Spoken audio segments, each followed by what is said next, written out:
South की एक movie झूठी पड़ जाएगी इस रेप केस के सामने। तो देखिए हुआ क्या था कि 4 जून 2017 को यूपी के उन्नाव जिले में बांगरमऊ नाम से एक विधानसभा है। इस विधानसभा के विधायक कुलदीप सिंह सेंगर के यहाँ एक 17 साल की नाबालिग लड़की जॉब की तलाश में पहुंचती है। तो कुलदीप सिंह सेंगर क्या करता है, उस लड़की को जॉब देने के बजाय उसको 7 दिनों तक अपने घर रखता है और सातों के सातों दिन लगातार उसका रेप करता है। और 7 दिनों के बाद 11 जून 2017 को उस लड़की को धमकी देकर छोड़ देता है। और धमकी ये देता है कि अगर तुमने इसके बारे में किसी से भी चर्चा की या फिर पुलिस से बताया तो मैं तुमको जिंदा नहीं छोड़ूंगा और तुम्हारे परिवार को भी जिंदा नहीं छोड़ूंगा। तो जब कुलदीप सिंह ने उस लड़की को 11 जून को छोड़ दिया तो 11 जून से लेकर 20 जून तक वह लड़की लापता रही। और उसके लापता होने की खबर उसके माता पिता जब पुलिस थाने में लिखवाने गए तो पुलिस ने कहा कि नहीं, इसका कोई लिखित प्रूफ दो, उसके बाद हम रिपोर्ट लिखेंगे, नहीं तो रिपोर्ट नहीं लिखा जाएगा।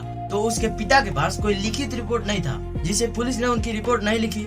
और फाइनली जब वो लड़की खुद से जब घर आई 20 जून 2017 को, तब वो खुद गई थाने में अपने माता पिता के साथ और रिपोर्ट लिखवाया कि मेरे साथ रेप हुआ है और मैं 9 से 10 दिनों तक लापता थी। और तब उस लड़की के कहने पर 20 जून 2017 को पुलिस उसका रिपोर्ट लिखती है कि हाँ, इस लड़की का रेप हुआ है। यानी इससे ये साबित होता है कि हमारी इंडियन पुलिस इतनी जबरदस्त तरीके से काम करती है कि जब क्रिमिनल विक्टिम को छोड़ देता है और विक्टिम खुद आकर रिपोर्ट लिखवाता है तब उसका रिपोर्ट लिखा जाता है। काफी अपील करने के बाद रिपोर्ट लिखा गया और 22 जून 2017 को लड़की के साथ लड़की के माता पिता को कोर्ट में बुलाया गया। और कोर्ट में जाने के बाद हुआ कुछ नहीं, बस जज ने यह आदेश दिया कि इस पर कड़ी कार्यवाही की जाएगी। अब जज ने ऑर्डर तो दे दिया कि इस पर कड़ी कार्यवाही की जाएगी, लेकिन लड़की के पिता आने वाले 1 साल बाद तक भी इस केस को लड़ते रहे। और ऐसे उस केस की रिपोर्ट फाइल्स के नीचे दबी रही, क्योंकि पुलिस तो कुलदीप सिंह सेंगर के दबाव में थी।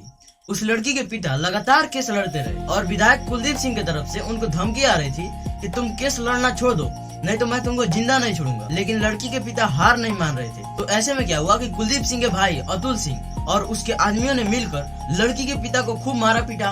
और उल्टा में लड़की के पिता को अतुल सिंह ने आर्म्स एक्ट के झूठे आरोप में गिरफ्तार करवा दिया।